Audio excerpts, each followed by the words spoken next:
Hey y'all, welcome to the Neighborhood Superstar Podcast. I'm your host, Pink, the Ice Cream Man, taking live and direct from Murfreesboro, Tennessee. Man, I got a pretty disturbing story I want to share with y'all tonight, man. I'm from Mississippi. Everybody who know me, they know that. I'm gonna start this off by saying fuck Mississippi. And no, for the ones who think, oh, this motherfucker here, he forgot where he's from, and this, that. No, I know exactly where I come from. I come from a good family on both sides. Mom and dad. I'm a Finkley, and I got Seals blood running deep in me too. So I come from a good family. So I ain't forget where I come from. I'm talking about the state, the people down there, as far as the ones, the law officials, the shit. Let's get right down to the story, man. First story, it happened back in uh, January of this year, 2023 actually, and six former Rankin County police officers burst into a home and literally beat the shit out of two black guys. They did more than beat them. They beat them, handcuffed them, tased them, and waterboarded them. For the ones who don't know what waterboard is, I'm a military vet, and waterboarding is where they cover your face up, they bound you, they cover your face up, and they pour water over your face. It makes it hard for you to breathe. You're choking and all that kind of stuff, you know. But that's what these six motherfuckers did to these two black men. I'm gonna go ahead and put their motherfucking names out here. These six bullshit a lot motherfuckers, you know.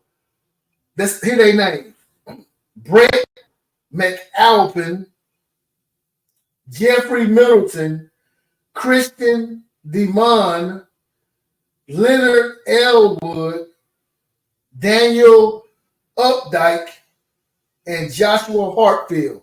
Like I said, these six motherfuckers busted into this house, and beat these two guys. The victim's name was Michael Corey Jenkins and Eddie Parker. Now, they beat these guys so bad, man. I'm not going to say one ass whooping was worse than the other one, but look what they did to Michael Jenkins. One of the bullshit lots put a gun in his mouth and pulled the trigger, and the book. Thank God the bullet didn't the man didn't get killed for this right here. Basically put the gun in the damn man's mouth, shot it. The damn broke his tooth, lacerated his tongue, went out his neck, and probably did other damages. You know, the charges that these motherfuckers got is conspiracy against rights, deprivation of rights under the court law, conspiracy to object justice, and obstruction of justice. Now, additional charges have been given to Deadman and Elwood because of the firearms. Remember, I was saying, but he put the firearm in Mr. Jenkins' mouth to pull the trigger. Those motherfuckers get extra charges. So the money really matters in this particular case. I wouldn't want to get rich because I got my civil rights taken advantage of, or I got my ass whooped. You know what I'm saying? But these guys here is suing the city of Rankin County for not the city, but the Rankin County in Mississippi. They suing them for $400 million. You know what I'm saying? But and I hope they get every penny of it. You know what I'm saying? To be honest with you, but just recently I've been hearing that these six motherfuckers have been sentenced to 10 to 40 years. They actually pled. I don't know much about the law. Actually, I don't know a damn thing about the law. I'm just a regular citizen. That's why I need to start learning. That's why I'm saying we as citizens, we need to start learning the law, especially if you're a veteran. You know what I'm saying? Especially us vets. Everybody, but I want to put more emphasis on us vets because we want to fuck for this fucking country, man. And we got to know the laws that they implement in this motherfucker. So, And I'm gonna make a video on that too about the laws that's been implemented in the state of Tennessee, which is some crazy ones. But anyway, man, these guys pled guilty. I don't understand how they pled. They probably, I think Mississippi got the death penalty. Maybe they pled guilty because they didn't want to get the death penalty. But see, I think that's what's wrong with the American judicial system. This shit happened over a year ago. Why are these guys still alive? They should have been murdered 2 or 3 days later. Fucking the investigation told you that they did it. I want to let y'all listen to this thing right here that I'm watching. Listen at what some of these other bullshit like this crew. Now, these guys named themselves the Goon Squad. They named themselves the Goon Squad. Listen at what some of these motherfuckers did to other people. Listen at this right here, y'all. Just listen. Officers were also sent in a separate assault just through his neck. The officers then planted drugs at the scene in an attempt to cover up their act. I forgot about saying they planted drugs also. Beat these guys, sexually assaulted them, then planted drugs to make it seem like, oh, this is why we did this right here. Listen. The attack occurred in the majority white Rankin County, which is about 20 miles away from majority black Jackson, Mississippi. Some of the officers were also sentenced for their role in a separate assault just 2 weeks earlier, when another member of the Goon Squad had holes in his mouth. While the charges focused on these two cases, the New York Times and Mississippi Today have revealed that deputies in the Rankin County Sheriff's Department have for decades barged into homes, handcuffed people, tortured them for information or confessions. U.S. Attorney General. Y'all hear that? Y'all hear what's going on in the state of Mississippi? For decades, these police officers have been doing this. Why y'all think I don't go back home? I got a white girlfriend. I'm afraid to ride down those fucking dark, lonely, long-ass roads heading home to see my family with my white girlfriend in my car, and these motherfuckers pull the man act on me. Or pull me out the car and beat my motherfucking ass. But the ones who don't know what the man act is, the man act got something to do with some pimping and pandering, prostitution, bringing people, for women or whatever from cross lines. They put that on the world heavyweight champion Jack Johnson back in the day. Everybody do your research on that right there. So that's up to these are things that, as a black man, like I said, I be telling people, man, I'm from Mississippi. Now it takes for them to watch this dummy box for them to realize that there's some shit going on down there, man. I'm labeled as a racist by people who know me because I have an opinion on people from the dominant society, especially white men. Now, it's not saying all. My thing is that you wouldn't know which one.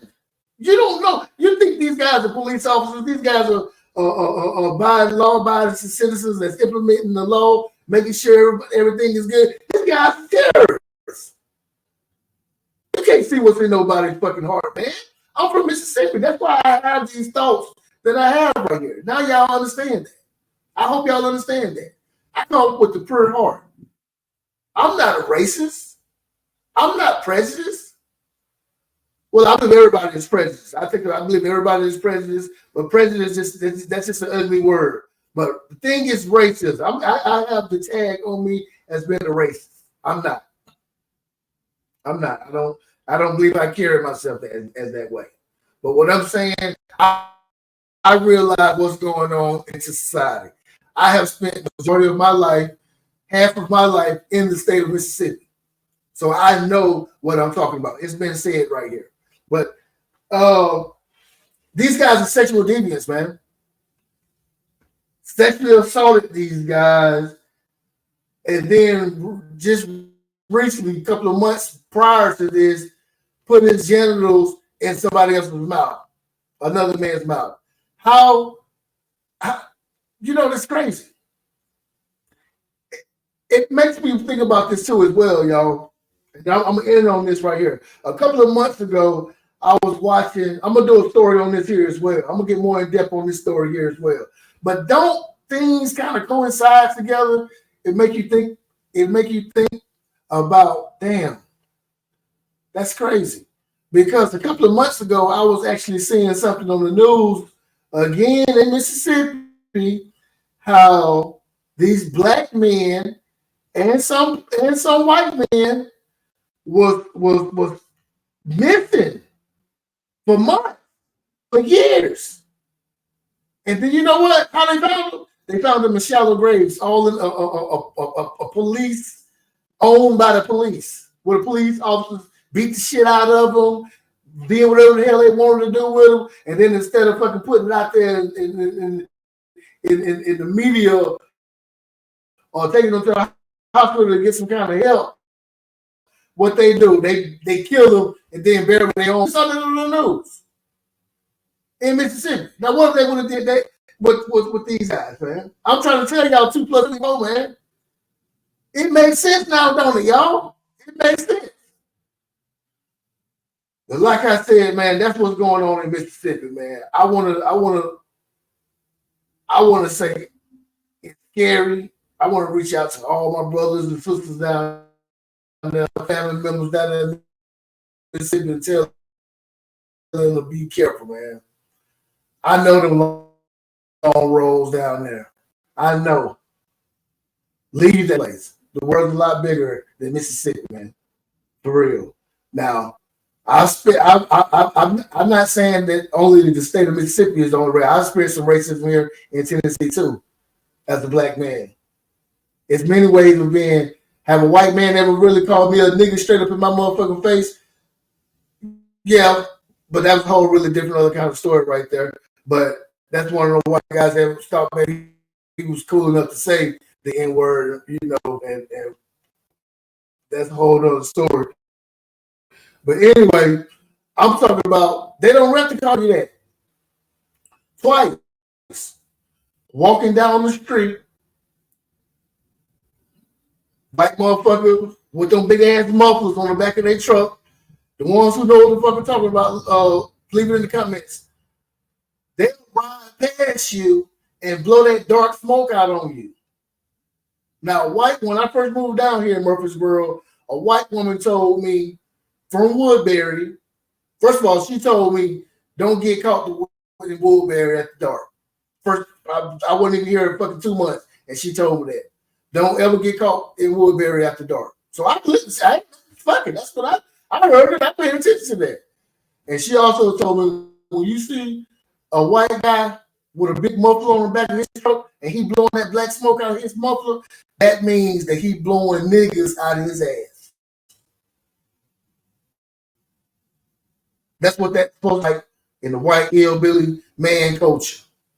That same motherfucker that'll walk up to you and be your friend, talk friendly to you and this and that, but that nigga part of the Goon Squad.